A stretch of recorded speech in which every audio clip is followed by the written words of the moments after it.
Masya Allah. Sangat bermanfaat insya Allah untuk kita semua. Ya, selanjutnya kita buka sesi tanya jawab ya Ustadz ya. Iya, tafadhal.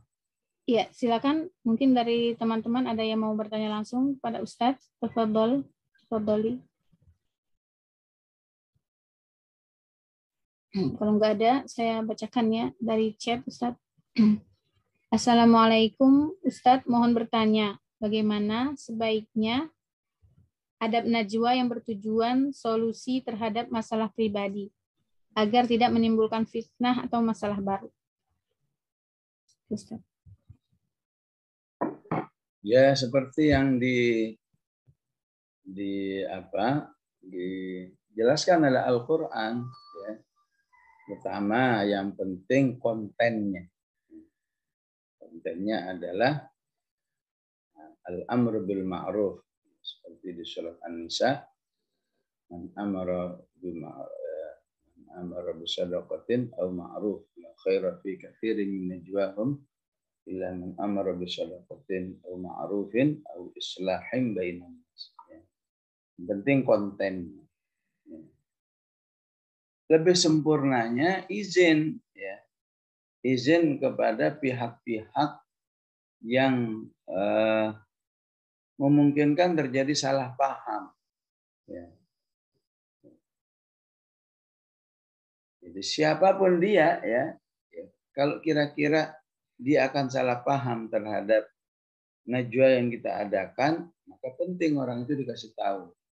Ya. Ya, jadi mirip seperti Rasulullah berjalan dengan seorang akhwat. Ya.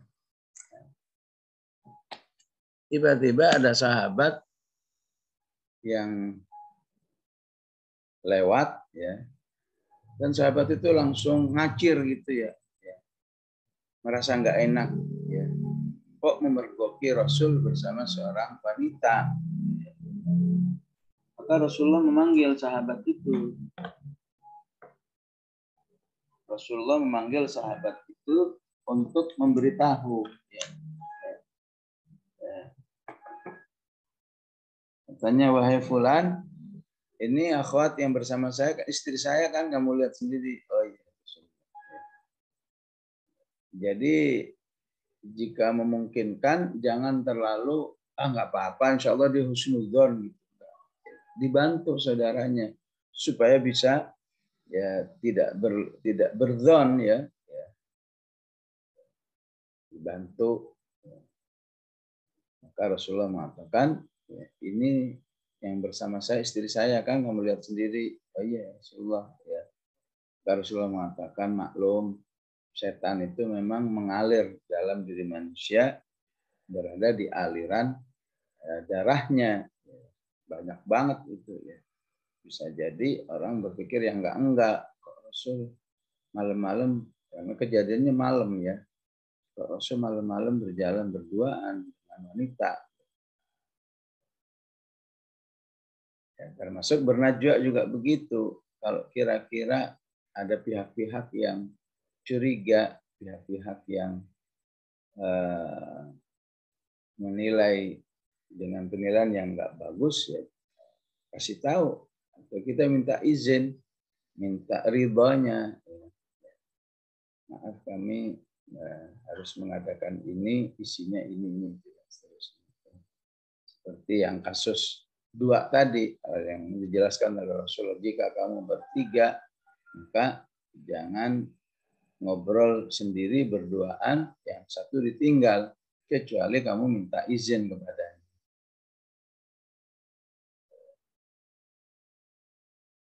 Gitu insya Allah.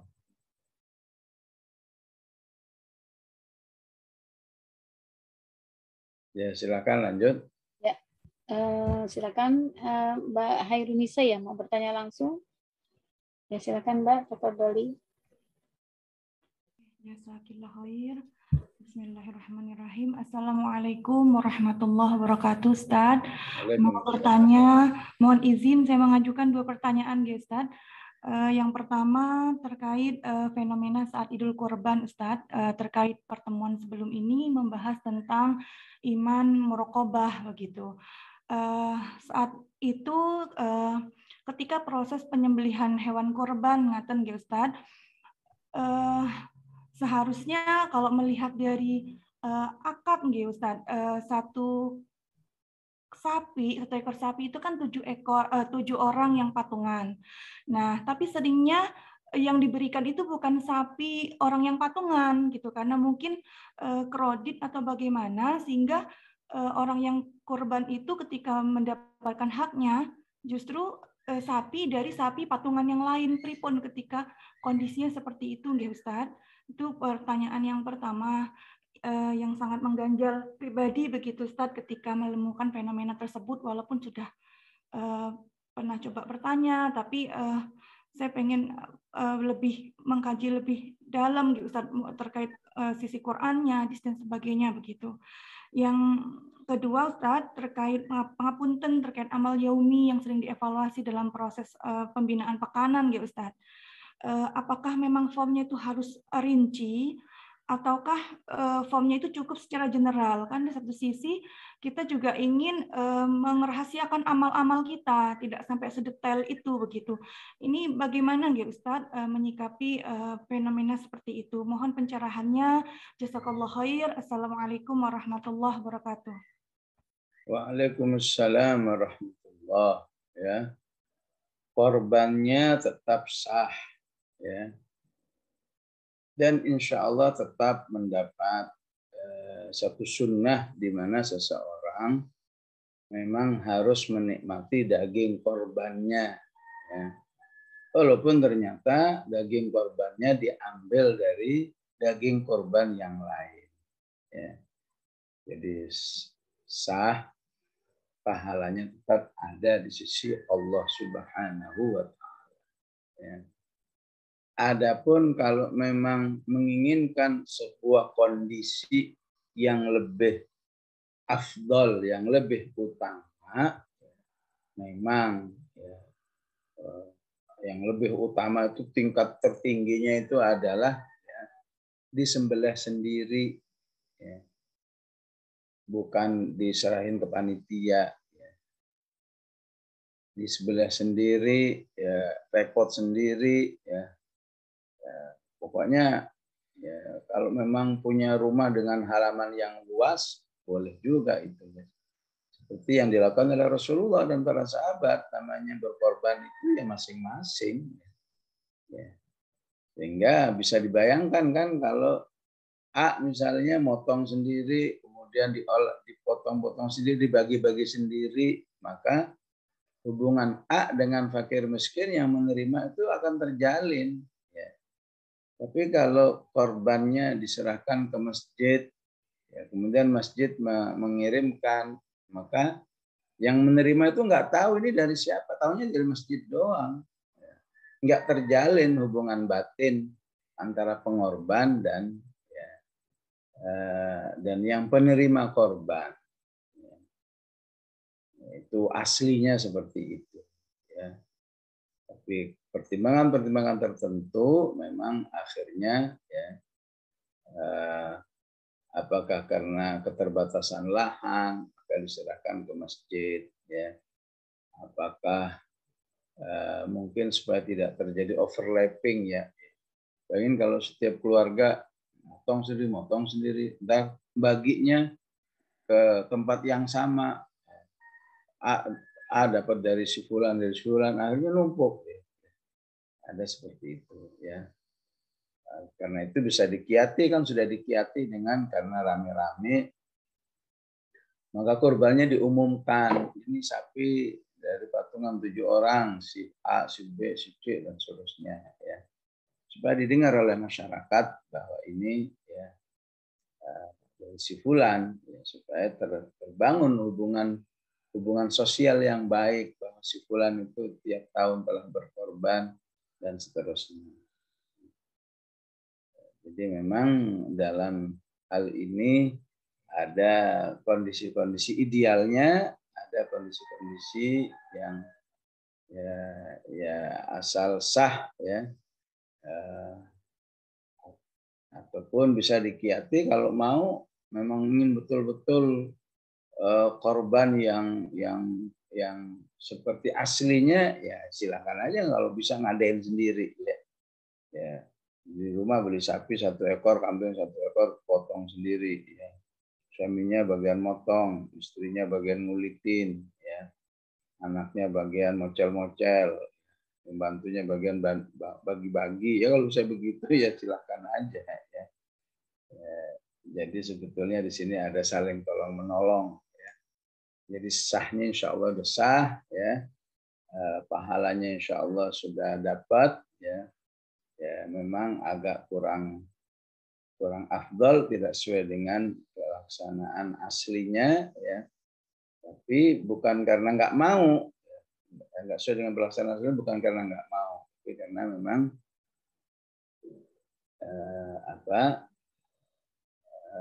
karena ada kondisi apakah tadi keterbatasan lahan ya, atau mungkin nggak mau repot sehingga terbantu oleh kebijakan tolong menolong sama orang beriman. Jadi dalam sebuah pertemuan ya kalau disebut dengan liqa itu memang ya, bisa sudah disebut najwa dalam kebaikan. Najwa dalam bil birri wat taqwa. Maka siapa saja yang bernajwa dalam kebaikan dan ketakwaan ya, sekaligus sudah latihan berjamaah. Ya. Sekaligus sudah latihan berjamaah. Ya. Nah, karena sudah latihan berjamaah, berarti dirinya itu sudah melakukan sesuatu yang jauh lebih besar ya dari amal-amal yang lain ya. Misalnya tadi amal ingin merahasiakan suatu amal misalnya. Amal misalnya nggak ingin diketahui oleh orang lain. Itu sebuah amal yang positif ya. Tapi di sisi lain dia sedang melatih dirinya hidup berjamaah istilahnya. Yang salah satu konsekuensinya harus ada ya, kesiapan ngalah terhadap selera dirinya. Ya. Saya itu kepinginnya yang gini-gini nggak usah dibahas lah. Hanya Allah yang tahu betul itu bagus. Tapi ini ada keputusan ya, sebutlah liqa, sebutlah organisasi. Ya, setiap orang harus melaporkan amalnya. Ya. Yang tujuannya agar orang terikat dengan amal itu. Ya. Yang tujuannya agar orang itu tidak menjepilihkan. Ya. Walaupun orang itu mengatakan, saya sih nggak usah dikit-dikitin, sudah pasti insya Allah mengamalkan. Iya bagi Anda begitu, bagi orang lain belum tentu. Bagi orang lain justru dengan dilaporkan dengan istilah amal yaumi itu dirinya jadi terikat. Ya. Jadi tidak mustahil memang kita kehilangan sebuah fadilah yang kita inginkan, tapi sudah terkonversi oleh fadilah yang lain yang jauh lebih besar. Ya. Di mana kita sudah biasa dilatih berloyal kepada orang beriman. Ya. Ya. Alhamdulillah saya sih nggak pakai dilaporin gitu beramal, tapi orang lain belum tentu. Karena orang lain belum tentu sehingga harus melaporkan. Akhirnya dirinya ikut ngelaporin juga. Ya. Nah, itulah yang disebut dengan mengalah terhadap orang beriman. Tadi ayatnya wa idza qila lakum tafassahu fil majalisi fafsahu, itu kan ngalah dalam tempat ya. Dan tentu banyak hal ketika orang itu katakan istilahnya berhalaqah atau berliqa, itu banyak melatih diri di dalam bagaimana membangun kehidupan bermasyarakat Islam. Ya. Jadi insya Allah apa yang kita harapkan untuk dirahasiakan jadi nggak bisa dirahasiakan karena dilakukan, karena harus dilaporkan, itu sudah terkonversi oleh amal soleh yang lain yang jauh lebih besar yaitu latihan berjamaah. Ya. Di sisi lain, ya, sebetulnya amal soleh itu jauh lebih banyak daripada yang dilaporkan. Ya. Jadi peluangnya masih bisa menyembunyikan amal soleh itu masih luas sekali, ya. Ya. Biasanya dalam sebuah liqa itu kesepakatannya apa, ya?